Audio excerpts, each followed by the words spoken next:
Hello friends, welcome to దేవాంష్కా stories. వాళ్ళు ఇప్పుడు మీరు వినబోతుంది ఏమై చేసావో చెల్లి స్టోరీలోని 68వ భాగం. పల్లవి తలపైకి లేపి తన మీద ఉన్న వివేక్ వైపు కోపంగా చూస్తూ, అంతా మీ వల్లే, చూడండి ఎలా తడిచిపోయానో అంటూ తనని తాను చూపిస్తూ, ముందు పైకి లేవండి అని అరుస్తుంది. వివేక్ కొంటెగా పల్లవి నడుం చుట్టూ చేయి వేసి, వదలటానికి కాదు వచ్చింది అంటూ తన మొహం దగ్గర వివేక్ మొహం తీసుకువచ్చి బుగ్గల మీద ముద్దులు పెడుతూ, ప్లీజ్ పల్లవి ప్రొసీడ్ అవుదామే అని అడుగుతాడు. పల్లవి భయంగా, వద్దు వద్దు, నాకు చాలా భయంగా ఉంది బావా, ఇప్పుడు కాదు తర్వాత ఎప్పుడైనా అని అంటూ ఉంటే, ఇంకెప్పుడే, మన షష్టి పూర్తి అయిపోయిన తర్వాత అంటూ వివేక్ పైకి లేచి బాత్ టబ్లో కూర్చొని పల్లవిని తన మీదకి తెచ్చుకొని, నిన్నిలా తడిచిన బట్టల్లో చూస్తూ ఉంటే ఆగలేకపోతున్నాను పల్లవి, ప్లీజ్ ఈ ఒక్కసారికి ఒప్పుకోవే, అసలు హనీమూన్కి వచ్చిందే మనం హ్యాపీగా ఎంజాయ్ చేయటానికి అని మరీ మరీ చెప్పాడు. మనం తిరిగి వెళ్ళేసరికి మన మొహాల్లో ఆనందం వెల్లివిరియాలని, మరి రావాలంటే మన ఇద్దరం పూర్తి భార్యాభర్తలు అయ్యి ఇద్దరు ఒకరినొకరు విడిపోలేనంత ప్రేమని పంచుకుంటే కదా సంతోషంగా ఉండేది, ఆ సంతోషం మన మొహాల్లో అన్నయ్యకి కనిపించేది అంటూ, ఒప్పుకో పల్లవి అని పల్లవి టీషర్ట్ లోపల నుంచి నడుము తడిమేస్తూ తమకంగా అంటాడు. ఫ్లైట్ జర్నీ వల్ల పల్లవి జీన్స్ అండ్ టీషర్ట్ వేసుకుంటుంది కంఫర్ట్ కోసం. వివేక్ మాటల మాయకి చేతులు మాయకి పల్లవి తొంగి చూస్తూనే, వద్దు వివేక్ గారు అంటూనే వివేక్ చుట్టూ చేతిని బిగించుతూ పల్లవి లైన్లోకి వచ్చిందానికి పల్లవి మొహం మొత్తం ముద్దులు పెడుతూ చివరిగా పెదవుల్లోని అధరామృతాన్ని జురుకుంటూ పూర్తిగా పల్లవిని తన ఆధీనంలోకి తెచ్చుకున్నాడు. పల్లవి కూడా వివేక్కి సహకరిస్తూ వివేక్ జుట్టులోకి చేతులు పోనిచ్చి గట్టిగా పట్టుకుంటే, వివేక్ నిదానంగా తన పెదవులు వదిలి గడ్డం మీద పెదవులు నిలిపి చిన్నగా కొరికి కిందకు వస్తూ కంఠం దగ్గర మొత్తం భుజాలు పెడుతూ భుజం దగ్గర టీషర్ట్ లేని పక్కకి జరిపి అక్కడ పంటిఘాట్లు పెట్టి పల్లవి మొహంలోని చూసేసరికి నొప్పి తాలూకా చిన్న పెయిన్ తన మొహంలో కనిపిస్తూ ఉన్న తెలియని ఆనందం ఎక్కువగా కనిపిస్తూ ఉంటే, ప్రొసీడ్ అవటానికి ఈ మాత్రం సిగ్నల్ చాలు అనుకొని పల్లవిని పైకి లేపి ఎత్తుకొని బెడ్రూమ్లోకి తీసుకువచ్చి పల్లవిని బెడ్ మీద పడుకోబెట్టి వ్యవస్థగా మారుస్తూ తను కూడా వ్యవస్థగా మారిపోయి నుదిటి నుంచి పాదాల వరకు ఎక్కడా వదలకుండా ఆశాంతం తన పెదవులతో అద్ది నచ్చిన పూర్తిగా సొంతం చేసుకుంటూ పల్లవిని తనలో కలిపేసుకుంటాడు. పల్లవి కూడా వివేక్కి అనుగుణంగా మారుతూ వివేక్ పల్లవి పెట్టే పళ్ళు నూరుతో వివేక్ పెట్టే ముద్దులకి తన శరీరంలో కోరిక తారాస్థాయికి చేరుతూ ఉంటే తన కోటి గుర్తుల్ని కూడా ఇచ్చేసి వివేక్ వైపు చూస్తూ ఉంటుంది. మొదటిసారి వివేక్ తనలో కలిగిన క్షణం నొప్పిగా అనిపించి అమ్మ అని అరుస్తూ వివేక్ వెంటనే పల్లవి పెదవులని తన పెదవులతో బంధించి నొప్పి తెలియకుండా తనలో కలిసిపోతూ ఉంటాడు. 2 గంటల ప్రణయ యుద్ధం తర్వాత అలసి సొలసి వివేక్ పల్లవి గుండెల మీద కళ్ళు మూసుకొని అలసట తీర్చుకుంటూ ఉంటే పల్లవి వివేక్తో జరిగిన కలయిక జరిగిందంత కళ నిజమా అని ఆలోచిస్తూ ఉంటుంది. అరగంట తర్వాత వివేక్ తలపైకెత్తి చూసేసరికి పల్లవి దీర్ఘ ఆలోచనలో ఉండటం గమనించి పల్లవి నుదుటి మీద ముద్దు పెట్టి, ఏమైంది పల్లవి, నొప్పిగా ఏమైనా ఉందా అని కంగారుగా అడుగుతాడు. లేదు బావా, జరిగింది నిజమా కల, నేను పూర్తిగా నీ భార్యగా మారిపోయానా లేదా అని సందిగ్ధంలో ఉన్నాను, అందుకే జరిగిందంత కలలా అనిపిస్తూ ఉంటే ఆలోచిస్తూ ఉన్నాను అని అమాయకంగా అంటుంది. పల్లవి అమాయకత్వానికి వివేక్ నవ్వుకుంటూ, పల్లవిని పూర్తిగా తన మీదకి తెచ్చుకొని, మన పొజిషన్స్ చూశాక నీకు ఇదంతా కలలా అనిపిస్తుందా? నిజమేనే బాబు, నువ్వు పూర్తిగా సంపూర్ణమైన నా భార్యగా మారిపోయావు. ఇక నిన్ను నన్ను వేరు చేయటానికి ఎటువంటి స్కోపు లేదు. కాబట్టి నువ్వు ఇది కళ నిజమా అని ఆలోచించకుండా మరోసారి ఛాన్స్ ఇచ్చావంటే నిజమని నిరూపించాలి. నిన్ను సంతోషిస్తాను. ఏమంటావు అని కొంటెగా పల్లవి వీపుని చేతులతో తడుముతూ అన్నాడు. పల్లవి ఇద్దరు ఏ పరిస్థితుల్లో ఉన్నారో చూసుకొని జరిగిందంతా నిజమే అని రూఢి అయ్యాక సిగ్గుపడుతూ, పోండి బావా, నేను మామూలుగా అడిగితే మీరు ప్రాక్టికల్స్ చేసి అలసిపోయాను, బయటికి వెళ్ళి ఇద్దరం ఫేమస్ ప్లేసెస్ చూసి వచ్చి నిద్రపోదాము ఈ రోజుకి. ప్లీజ్ బావా, నేను ఫస్ట్ టైం ఇలా స్టేట్స్కి రావటం అంతా తిరిగి చూడాలని ఉంది అని క్యూట్గా మొహం పెట్టి అడుగుతుంది. నువ్వంత క్యూట్గా అడగనవసరం లేదు, అర్థమవుతుంది, పద అంటూ పల్లవిని ఎత్తుకొని వాష్రూంలోకి వెళ్తూ ఉంటే పల్లవి కంగారుగా, నువ్వెందుకు బావా, నేను ఫ్రెష్ అయి వస్తాను అని అంటుంది. అవసరం లేదు, ఇద్దరం కలిసి ఒకేసారి ఫ్రెష్ అవుదాం, టైం సేవ్ అవుతుంది అంటూ పల్లవి చెప్పే మాటలు వినిపించుకోకుండా పల్లవి వాష్రూంలోకి వెళ్ళి మరో అరగంట రొమాన్స్లో మునిగిపోయి మరో గంట తర్వాత వాష్రూమ్ నుంచి ఇద్దరు బయటికి వచ్చి పల్లవి జీన్స్ అండ్ జెర్కిన్ వేసుకొని చిరుకోపంగా వివేక్ వైపు చూస్తూ ఉంటే త్వరగా వద్దామని చెప్పి గంట లేట్ చేశారు. మీ వల్ల ఎంత సఫర్ అయిందో చూడండి బావా అని అంటుంటే దొరికిన పిల్ల అంగీకారాన్ని ఈజీగా వదిలేయలేక, లేట్ చేశాలే కానీ ఇక నేనెప్పుడు ఆస్తి ఆపి పద, ఇప్పుడు బయటికి వెళ్తున్నాం కదా అని వివేక్ టీషర్ట్ జీన్స్ వేసుకొని బయటికి వెళ్తే పల్లవి నవ్వుకుంటూ వివేక్ వెనకే వెళ్తుంది. అలా పల్లవి స్విట్జర్లాండ్ రోడ్ల మీద సూర్య అంతకంటే స్పీడ్గా రెంట్కి తీసుకున్న కార్ని పరుగులు పెట్టిస్తూ తిరిగి కార్ చూస్తూ ఎంజాయ్ చేస్తూ ఉంటారు. సూర్య పల్లవి స్విట్జర్లాండ్ వెళ్ళిన నైట్ సూర్య రూమ్లో ఇందుతో, బుజ్జి మనం ఎక్కడికి హనీమూన్కి వెళ్దాం? మొన్న చెప్పినట్టు అడవులకి అని మాత్రం చెప్పకు ప్లీజ్. నీకు ఏ ప్లేస్ బాగా ఇష్టమో చెప్పు, అక్కడికే వెళ్దాం. నేను అరేంజ్మెంట్స్ అన్నీ పూర్తి చేశాను.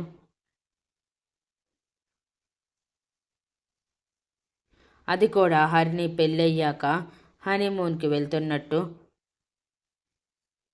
అప్పటి వరకు మన హనీమూన్ హోల్డ్లో పెడతాను, సో డోంట్ వరీ అని అంటాడు.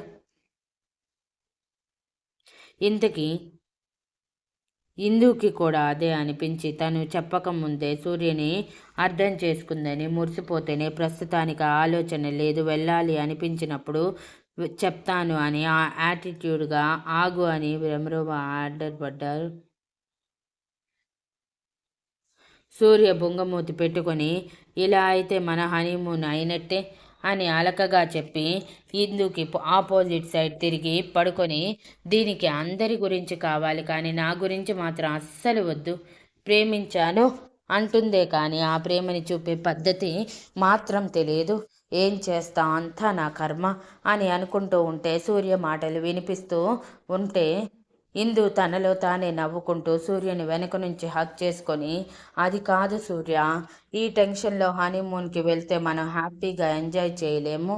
అందుకే హరిని పెళ్ళయ్యి తనని అత్తారింటికి పంపించేశామనుకో, అప్పుడు ఎటువంటి బాధ ఉండదు. అన్నయ్య పల్లవి హ్యాపీగా ఎంజాయ్ చేసి వస్తారు. కాబట్టి ఎన్ని రోజులు కావాలంటే అన్ని రోజులు ఆఫీస్ చూసుకుంటారు అని అంటుంది.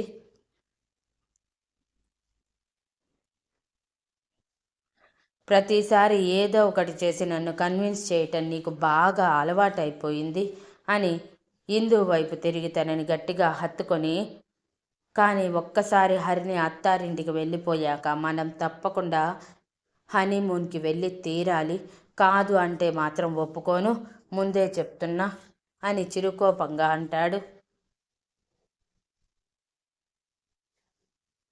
తప్పకుండా మహాప్రభు, ముందు ఎంగేజ్మెంట్కి సంబంధించినవి చూడాలంటే ఇప్పుడు నిద్రపోవాలి కాబట్టి పడుకో అంటూ సూర్య నుదిటి మీద ముద్దు పెట్టి సూర్య గుండెల మీద తలపెట్టుకొని కళ్ళు మూసుకుంది.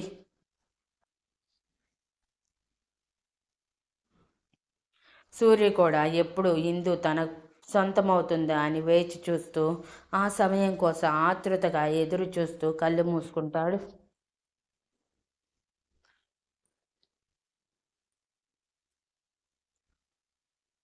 స్విట్జర్లాండ్ వీధులన్నీ తిరిగేసి మళ్ళీ నైట్ 7కి తమ కాటేజ్కి చేరుకున్న పల్లవి వివేక్ ఇద్దరు అలసటగా సోఫాలో ఒరిగిపోతారు.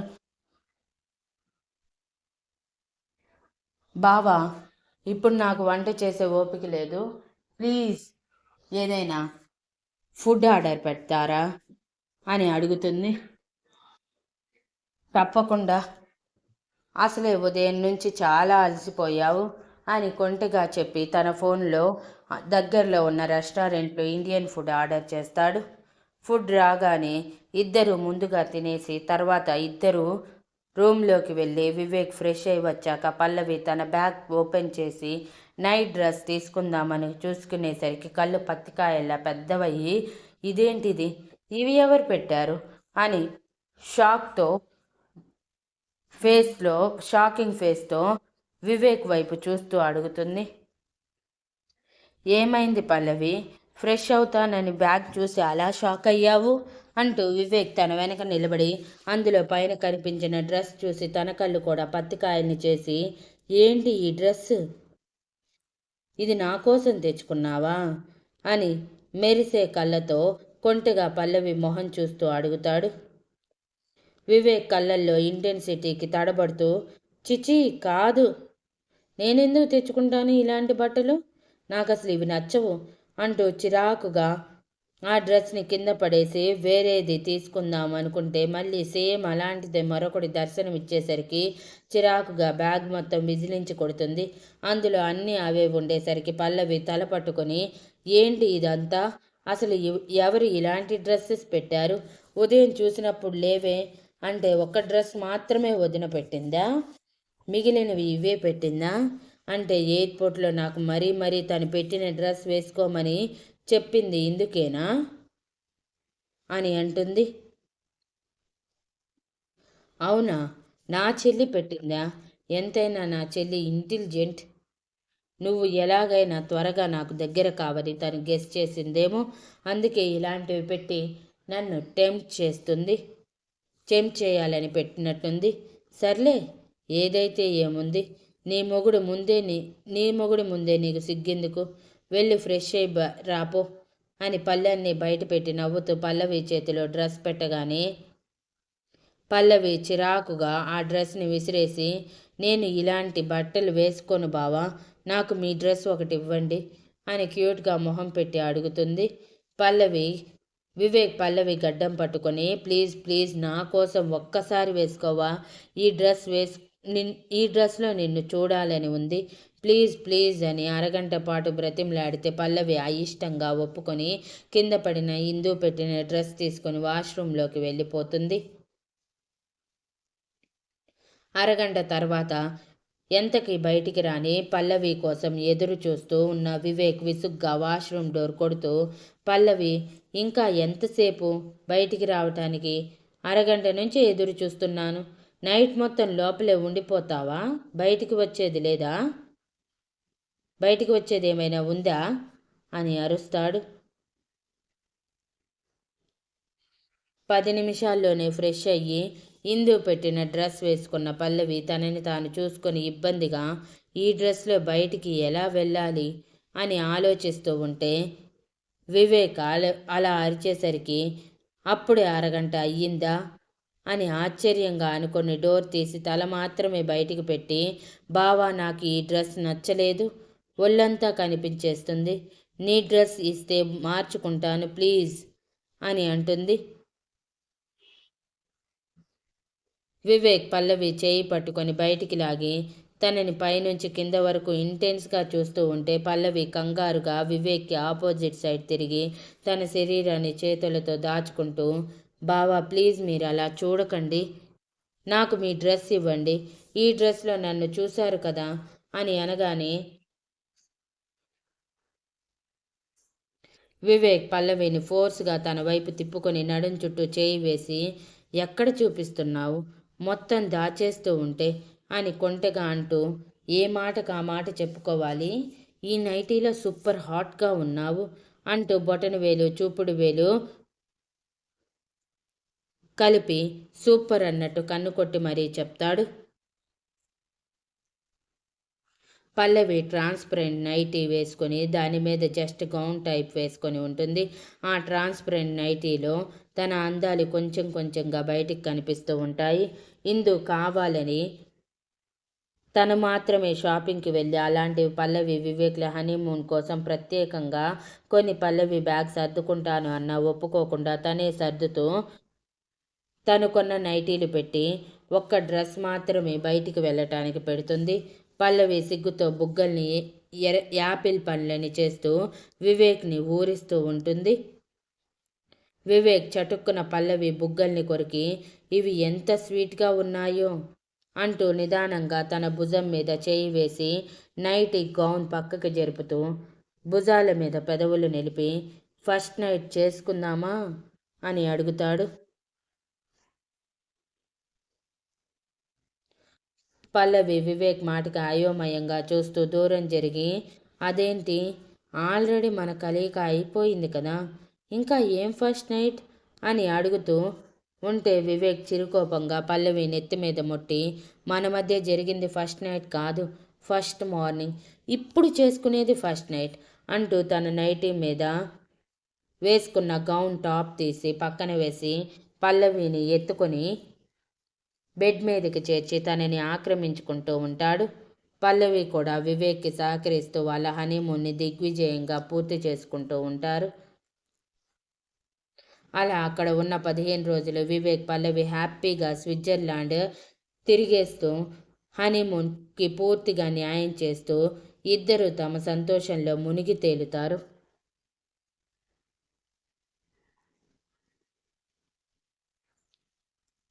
2 రోజుల తర్వాత సూర్య ఎంగేజ్మెంట్ కోసం రాజ్ ఫ్యామిలీ మొత్తాన్ని ఇండియా వచ్చేయమని, అక్కడే ఎంగేజ్మెంట్ చేసుకొని పెళ్ళి కూడా అయిపోయాక వెళ్దురని, అప్పటి వరకు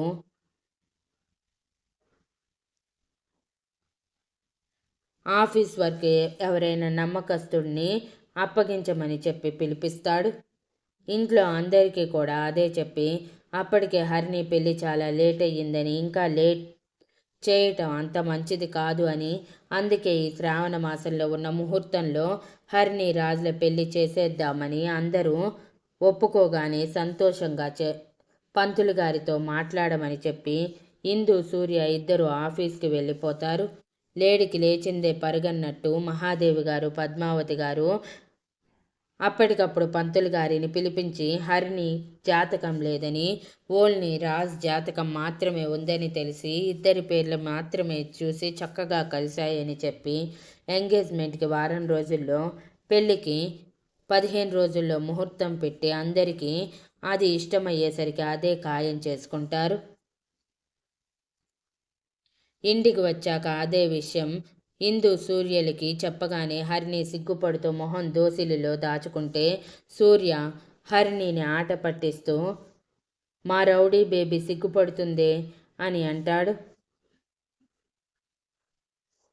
చీ పో అన్నయ్య, నేను వదిన కంటే రౌడీని కాదు అని నాలుగు ఖర్చుకొని, సారీ వదిన అని పరిగెత్తుకుంటూ రూమ్లోకి వెళ్తూ ఉంటే, నీ రాజ్కి చెప్పుకో, ఎంగేజ్మెంట్ ముహూర్తం పెళ్లి ముహూర్తం రెండూ ఫిక్స్ అయ్యి గాల్లో తేలుతున్నావని అని ఇందు నవ్వుతూ అంటుంది. రూమ్ వరకు వెళ్ళిన హరిని, నువ్వు కూడానా అని బుంగమూతి పెట్టగానే ఇందు నవ్వుతూ కన్ను కొడుతుంది.